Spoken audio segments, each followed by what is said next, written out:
नमस्कार दोस्तों, आज हम कुछ सरकारों के काम के बारे में बात करेंगे। वो सरकारें किसके लिए काम करती हैं, कैसा काम करती हैं, और ये ऑब्जर्व हमने हाल के दिनों की न्यूज से किया है। जो भी न्यूज चैनल्स पर आई, अखबारों में आई, उन न्यूज को पढ़कर ये ऑब्जर्वेशन हमने किया है कि कौन सी सरकार किसके लिए क्या काम कर रही है, और वो हम आपको बताएंगे। तो चलिए सबसे पहले बात करते हैं केंद्र सरकार की, यानी कि मोदी सरकार की।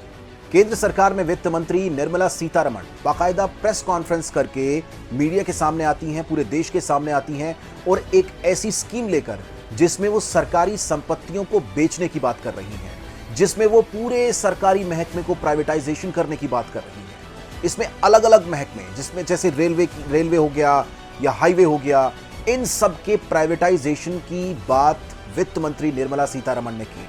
हम आपको इसमें अलग अलग लिस्ट दिखा रहे हैं। ये देखिए, हाईवे, रेलवे समेत 13 सरकारी संपत्तियों में हिस्सेदारी इसी साल से निजी हाथों में चली जाएगी, और ये केंद्र सरकार ने बाकायदा प्रेस कॉन्फ्रेंस करके इस देश की जनता को बताया है, जिसमें आप अगर देखेंगे तो हाईवे हो गया, रेलवे हो गया, पावर ट्रांसमिशन हो गया, पावर जनरेशन हो गया, टेलीकॉम हो गया, वेयरहाउसिंग हो गया, नेचुरल गैस पाइपलाइन हो गया, प्रोडक्ट पाइपलाइन हो गया, खनन, aviation, ports, stadium, urban real estate, ये सभी चीज़ों में, जैसे मान लिया जिसमें स्टेडियम्स हो गए, उनको भी वो बेच देंगे, रेलवे को भी बेच देंगे, हाईवे को भी बेच देंगे, और इसके अलावा एयरपोर्ट्स को भी बेच देंगे। तो बहुत सारी चीज़ जो भारत की जनता की संपत्ति है, उन सब को बेचने की तैयारी एक तरह से मोदी सरकार ने कर ली है।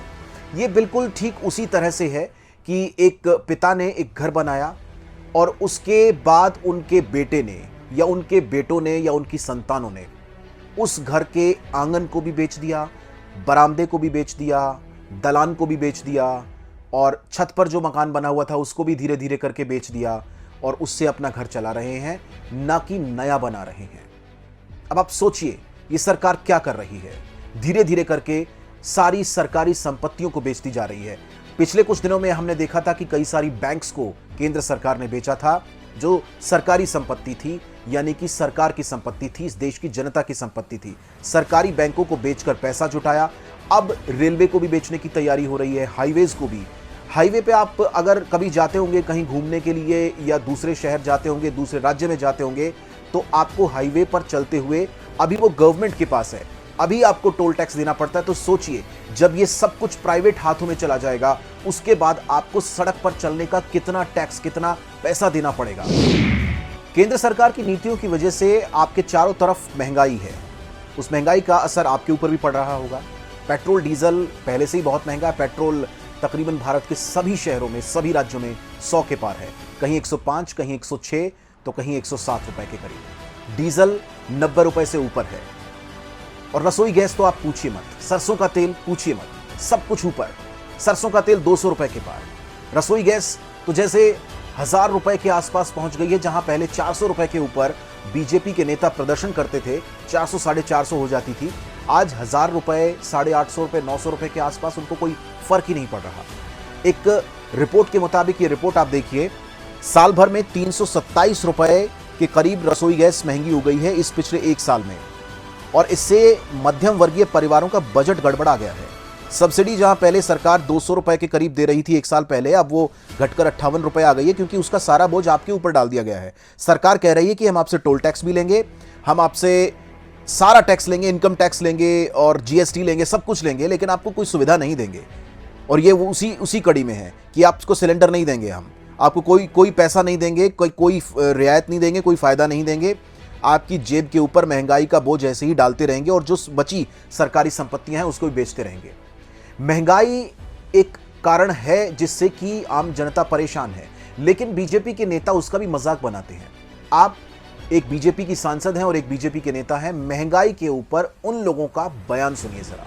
क्योंकि महंगाई चरम सीमा पे है अपने। नहीं, तो तालिबान चले जाओ, वहाँ देख लो आपके अफगानिस्तान में अपने देश की बात पेट्रोल 50 रुपए है, वहाँ भरवा के लाओ, वहाँ भरवाने वाला कोई नहीं है। अपने 111 रुपए से ऊपर शांति तो है कम से कम।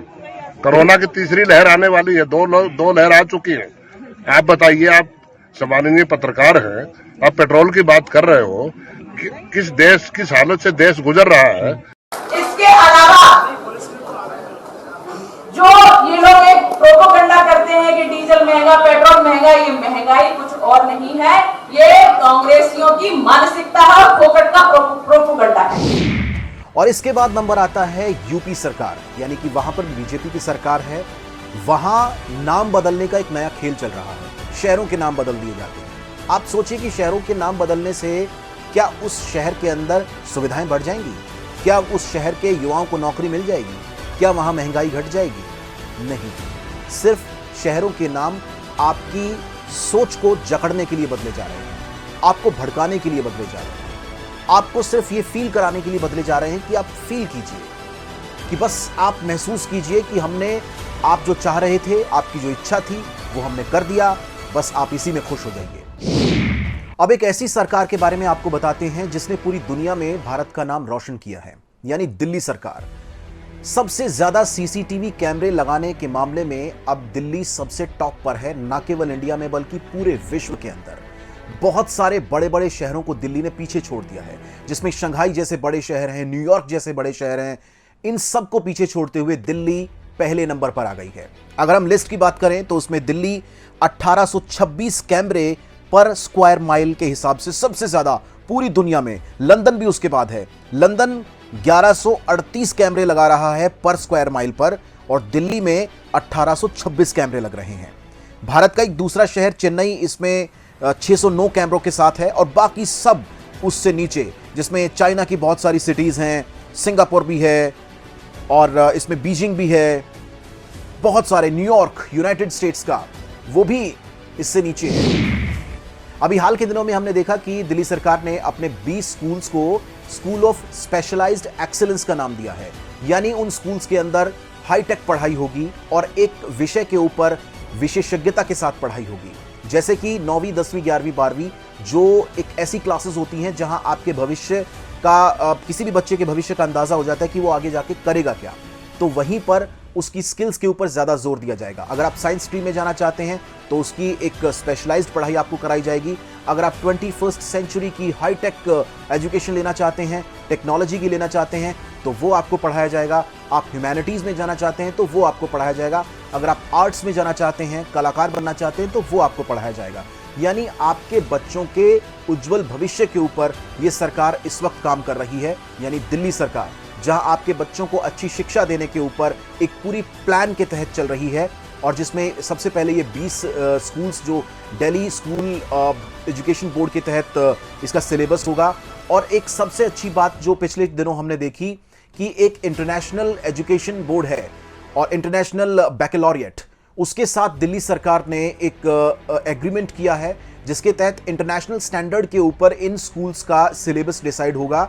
इसके अंदर एजुकेशन बच्चों को दी जाएगी, उन किताबों का, उन सब चीज़ों का डिज़ाइनिंग उस इंटरनेशनल स्टैंडर्ड के हिसाब से होगा जो उस बोर्ड के तहत और दूसरे देशों के अंदर पढ़ाया जाता है। तो आपने देखा, हमने 2 सरकारों के काम को एनालाइज किया है।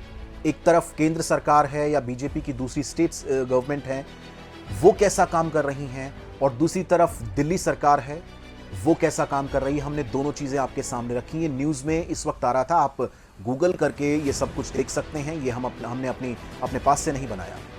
तो आप सोचिए कि आपको कैसी सरकार चाहिए, आपको कैसे नेता चाहिए, कैसे लीडर्स चाहिए जो आपके इस सिस्टम को चला सकें, आपके इस सिस्टम को आपके फायदे के लिए चला सकें, ये आपको तय करना है। दोस्तों, अगर आपको मेरी वीडियो पसंद आई है तो उसको लाइक, सब्सक्राइब और कमेंट जरूर कीजिए, और बेल आइकन पर क्लिक करें ताकि आपको मेरी वीडियोस लगातार सबसे पहले पहुंचती रहे। किसी और टॉपिक के साथ, नए मुद्दे के साथ फिर से मिलेंगे। नमस्कार।